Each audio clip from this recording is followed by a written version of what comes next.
गांव के बाहर एक छोटी सी कुटिया में एक त्रिकाल ज्ञानी गुरुजी रहते थे।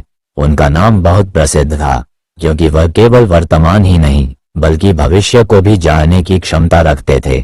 गांव के लोग अक्सर उनसे अपने जीवन के बारे में प्रश्न पूछा करते थे और उनका भविष्य जानने के लिए गुरुजी के पास जाते थे। गुरुजी के पास जाना और उनका आशीर्वाद प्राप्त करना किसी भी व्यक्ति के लिए सौभाग्य की बात मानी जाती थी। एक दिन गांव के मुखिया जी ने निर्णय लिया कि वह अपने बेटे के बारे में गुरुजी से भविष्य पूछेंगे। मुखिया जी का बेटा उस समय 5 साल का था और वह चाहते थे कि उसका भविष्य एक अच्छे परिवार में शादी करने और सम्मान प्राप्त करने के रूप में हो। मुखिया जी के मन में चिंता थी कि उनका बेटा किससे विवाह करेगा, क्योंकि वह अपने बेटे के लिए एक आदर्श जीवन संगिनी चाहते थे।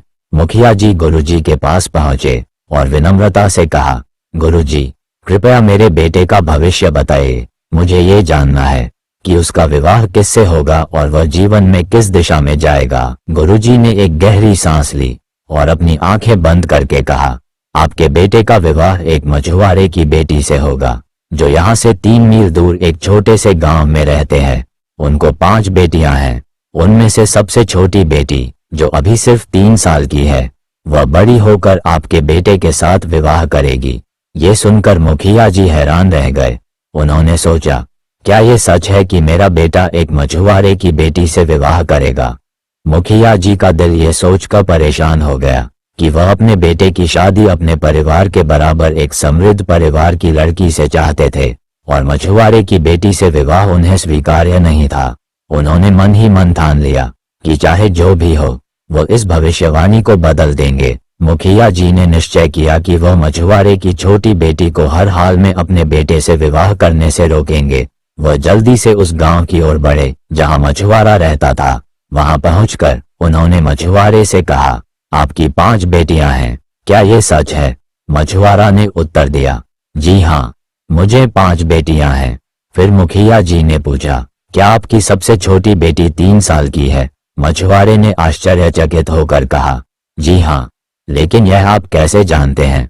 मुखिया जी ने कहा, मैं त्रिकाल ज्ञानी गुरुजी के पास गया था। उन्होंने मुझे बताया था कि जब तक आपकी छोटी बेटी आपके साथ रहेगी, तब तक आपको पुत्र की प्राप्ति नहीं होगी। मुखिया जी ने फिर मछुआरे से कहा, मैं आपके पड़ोस के गांव का मुखिया हूँ, आप मुझसे डरे नहीं। आप अपनी छोटी बेटी को मुझे दे दीजिए ताकि मैं उसका पालन पोषण करके उसे एक अच्छे परिवार में विवाह के योग्य बना सकूं। मछुआरे ने यह सुनकर थोड़ी देर सोचा और फिर अपनी बेटी को मुखिया जी के हवाले कर दिया। मुखिया जी ने बच्ची को अपने साथ लिया और रास्ते में आगे बढ़ने लगा और अपने गांव की ओर निकल पड़ा। अब वह सोचने लगा, इस बच्ची को मारने का पाप तो मैं नहीं कर सकता, लेकिन ऐसी क्या युक्ति करूं जिसे बड़ी होकर इस बच्ची की शादी मेरे लड़के से ना हो सके। रास्ते में एक नदी आई और मुखिया जी ने सोचा कि वह इस बच्ची को नदी में बहा देंगे। उसने एक बक्सा बनवाया और उस छोटी सी बच्ची को उस बक्से पर रखकर नदी में रख दिया और वापस अपने घर लौट आया, ये सोचकर कि अब मछुआरे की बेटी का भविष्य बर्बाद हो चुका है। लेकिन वो बक्सा नदी में प्रवाहित होकर दूसरे गांव में चला गया। उस गांव के एक व्यक्ति रामदास ने ये बक्से को देखा जो नदी में स्नान करने आया था। वह व्यक्ति एक संतानहीन था और भगवान से प्रार्थना करता था कि उसे एक संतान मिल जाए। जब उसने बक्से को खोला और उसमें एक छोटी सी बेटी को देखा तो उसकी आंखों में खुशी की चमक आ गई। उसने सोचा, भगवान ने मेरी प्रार्थना सुन ली है, मुझे एक संतान मिल गई है। वह उस बच्ची को अपने घर ले गया और उसे अपनी बेटी मानकर पालने लगा। समय बीतता गया और वह बच्ची बड़ी हो गई। वह अब विवाह योग्य हो गई थी। उसके पालनहार ने सोचा कि अब उसकी शादी के लिए एक अच्छे लड़के का चुनाव करना चाहिए। उसने अपने रिश्तेदारों से मदद ली और एक रिश्तेदार ने कहा, पड़ोस के गांव के मुखिया जी का एक संस्कारी बेटा है। मुखिया जी भी अपने बेटे की शादी के लिए लड़की खोज रहा है। अपने उस रिश्तेदार को मध्यस्थ रखकर रामदास ने अपनी बेटी की शादी की बात मुखिया जी के लड़के से चलाई। मुखिया जी के बेटे और रामदास की बेटी के बारे में बात होने लगी। एक दिन मुखिया जी शादी की बात आगे बढ़ाने के लिए उस लड़की के घर गया। मुखिया जी के बेटे को रामदास की बेटी पसंद आ गई और दोनों की शादी तय हो गई। शादी के बाद एक दिन मुखिया जी अपने बेटे और बहू के साथ गुरुजी से मिलने गए। मुखिया जी ने बड़े गर्व से गुरुजी से कहा, गुरुजी, आपने जो कहा था कि मेरे बेटे की शादी एक मछुआरे की लड़की से होगी, वह मैंने गलत साबित कर दिया है। गुरुजी हंसते हुए बोले, विधि का लेख कोई नहीं मिटा सकता है। ये वही मछुआरे की बेटी है जिसको तुमने कई साल पहले एक बक्से में डालकर नदी में बहा दिया था। ये सुनकर मुखिया जी की आंखें फैल गईं। वह समझ नहीं पा रहे थे कि गुरुजी क्या कह रहे हैं। उनका बेटा और बहू इस बातचीत से दूर खड़े थे और कुछ नहीं सुन पाए। बाद में वह तीनों घर वापस लौट आए, लेकिन मुखिया जी के मन में गुरुजी की बात घूम रही थी। कुछ दिन बाद मुखिया जी का बेटा किसी काम से दूसरे गांव गया था। उस दौरान मुखिया जी ने अपनी बहू से कहा, आज चलो गुरुजी से मिलते हैं। वे दोनों जब रास्ते में चल रहे थे तो एक बड़ी नदी आई।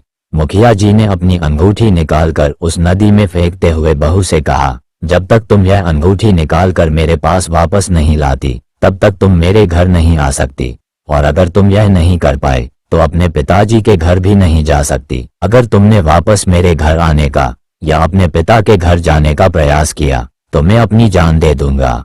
ऐसा कहकर वह अपने घर की ओर चल पड़े। बहू बहुत परेशान हो गई, लेकिन उसने अंगूठी को खोजने की बहुत कोशिश की, फिर भी वह नहीं मिल पाए। थक कर वह रास्ते में चलती गई और रास्ते में उसे एक छोटा सा गांव मिला। वहां उसने एक आदमी को देखा जिसका नाम ध्यानचंद था।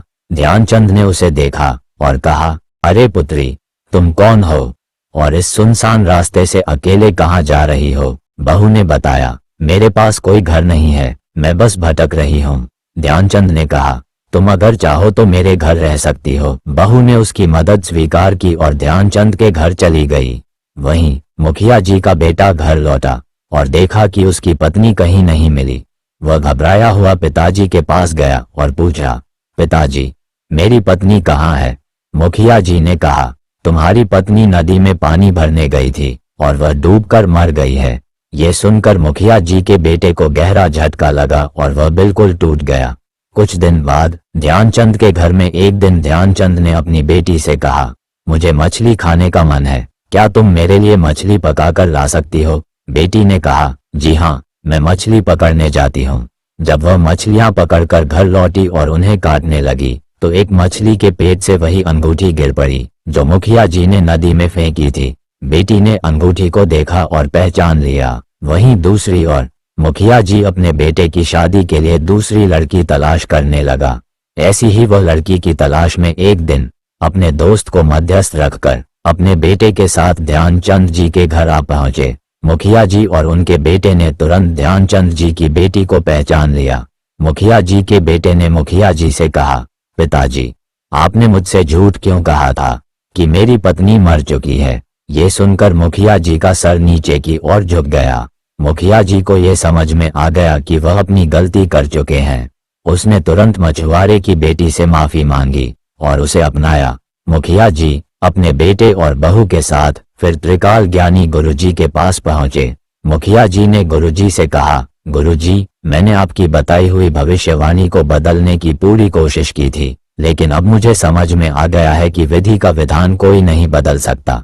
गुरुजी ने मुस्कुराते हुए कहा, सही कहा आपने मुखिया जी, विधि का विधान कोई नहीं बदल सकता, जो लिखा है वही होता है। मुखिया जी ने गुरुजी के चरणों में सिर झुका दिया और यह समझ लिया कि जीवन में कुछ चीजें हमारे हाथ में नहीं होती। जो हमें चाहिए वह कभी कभी हमें नहीं मिलता, लेकिन जो होता है वह हमारे लिए सबसे अच्छा होता है।